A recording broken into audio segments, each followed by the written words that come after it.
पाकिस्तानी हमलों पर अफगानिस्तान सख्त, बढ़ा तनाव। सदन में बुर्का पहनना ऑस्ट्रेलियाई सांसद को पड़ा भारी। रूस के कीव पर बड़े हमले, शांति वार्ता की कोशिश तेज। दिल्ली हमले के बाद नेतन्याहू ने टाला अपना भारत दौरा। अमेरिका वेनेजुएला तनाव के बीच बढ़ा सैन्य दबाव। नमस्कार, आप देख रहे हैं द न्यूज़ 15 और मैं हूं आपके साथ मनीष कुमार सैनी। वक्त हो चला है दुनिया की 5 बड़ी खबरों पर नजर घुमाने का। सबसे पहले बात कर लेते हैं अफगानिस्तान और पाकिस्तान के बीच चल रहे तनाव के बारे में। अफगानिस्तान और पाकिस्तान के बीच तनाव लगातार बढ़ता जा रहा है। शांति वार्ता चलने के बावजूद पाकिस्तान अफगान क्षेत्रों पर हमले कर रहा है। सोमवार देर रात पाकिस्तान की सेना खोस्त प्रांत के गोरबुज जिले में घुसकर बमबारी करती नजर आई, जिसमें एक आम नागरिक वलियत खान और 9 बच्चों की मौत हो गई। अफगान सरकार के प्रवक्ता जबीहुल्लाह मुजाहिद ने बताया कि 5 लड़के और 4 लड़कियों की जान गई। उन्होंने यह भी कहा कि कुनार और पक्तिका क्षेत्रों में भी पाकिस्तान ने एयर स्ट्राइक की, जिनमें 4 लोग घायल हुए हैं।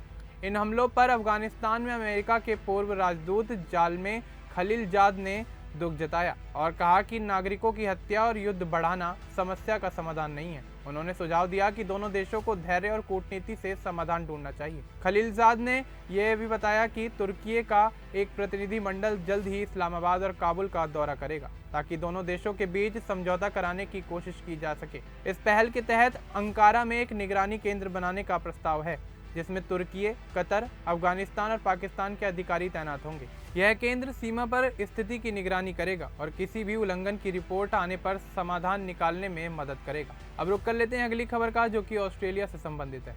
ऑस्ट्रेलिया में एक बड़ी राजनीतिक बहस तब छिड़ गई जब सांसद पॉलिन हैंसन सदन में बुर्का पहनकर पहुंची। 71 वर्षीय हैंसन मुस्लिम विरोधी और आव्रजन विरोधी विचारों के लिए जानी जाती हैं और देश भर में बुर्का प्रतिबंध की मांग उठाती रही हैं। सदन में बुर्का पहनकर जाना उनके विरोध का तरीका था, क्योंकि अन्य सांसद उनके प्रस्ताव पर चर्चा नहीं कर पा रहे थे। लेकिन यह कदम उल्टा पड़ गया। सांसदों ने इसे एक अपमानजनक हरकत माना और पहले उन्हें सोमवार को बाकी दिन के लिए निलंबित किया गया। अगले दिन माफी न मांगने पर उन पर कड़ी कार्रवाई करते हुए उन्हें लगातार 7 दिनों के लिए संसद सत्र से बाहर कर दिया गया, जो हाल के समय में किसी सीनेटर पर लगाया गया सबसे बड़ा दंड है। सीनेट का सत्र इस साल 27 नवंबर को खत्म होगा, लेकिन फरवरी में संसद दोबारा शुरू होने पर भी उनका निलंबन जारी रहेगा। हैंसन ने मीडिया से कहा कि असली फैसला तो 2028 के चुनाव में जनता करेगी। उनका कहना था कि संसद में कोई ड्रेस कोड नहीं है, फिर भी उन्हें बुर्का पहनने नहीं दिया गया, जो उनके अनुसार दोहरी नीति है। सरकार की नेता पेनी वोंग ने निंदा प्रस्ताव रखते हुए कहा कि हैंसन ने बुर्का पहनकर लगभग 1 मिलियन मुस्लिम ऑस्ट्रेलियाई नागरिकों के धर्म का मजाक उड़ाया है। इससे पहले भी 2017 में हैंसन इसी तरह बुर्का पहनकर विवाद खड़ा कर चुकी थी। इसके बाद रुक कर लेते हैं अगली खबर का, जो कि रूस यूक्रेन युद्ध से संबंधित है।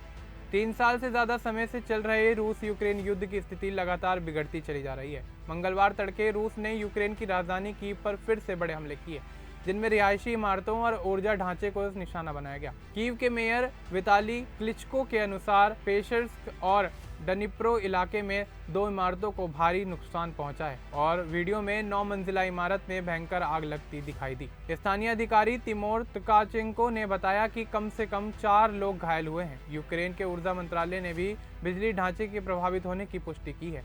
हालांकि नुकसान कितना हुआ यह अभी बताया नहीं गया है। दूसरी ओर रूस ने दावा किया कि उसने रात भर में 249 यूक्रेनी ड्रोन मार गिराए, जिनमें 116 ड्रोन काला सागर के ऊपर नष्ट किए गए। इस बीच अबू धाबी में अमेरिकी सेना सचिव डैन ड्रिस्कॉल ने रूसी अधिकारियों से कई घंटे मुलाकात की।